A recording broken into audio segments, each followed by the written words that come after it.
Now for that historic event with the Pope, let's get right to David Muir in Rome. Good morning, David.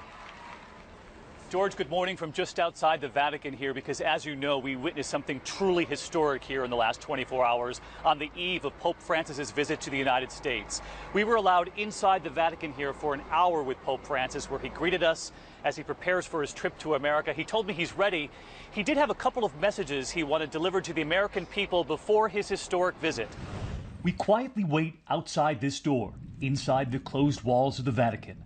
We're not far from the Pope's residence, a simple building where he lives with other priests, famously choosing to forego the grand papal apartment. We're told in a moment the doors will open, the Pope will emerge. Instead, the door opens, they wave me inside. The Pope asking for a moment to meet before the cameras.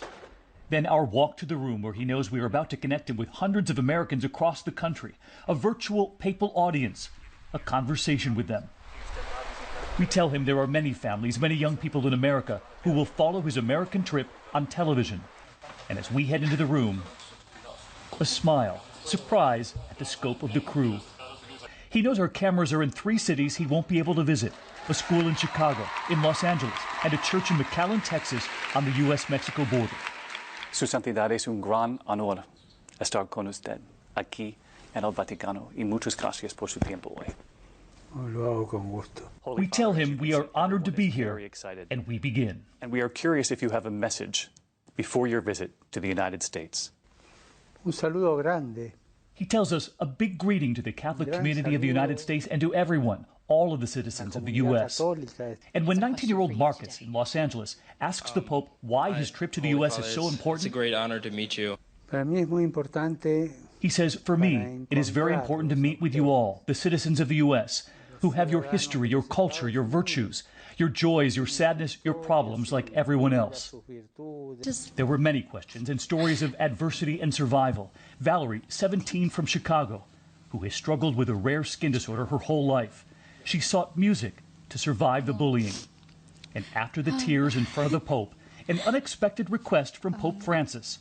And that request in English. Valerie, I would like to hear you singing. May I ask of you to sing a song for me?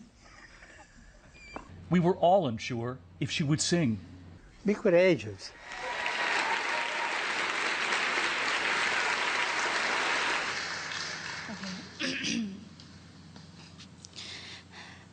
Junto a ti, María, como niño quiero estar.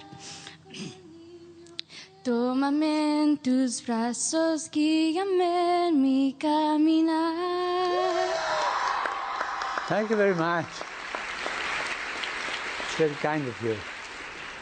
Una canción para el Papa es difícil.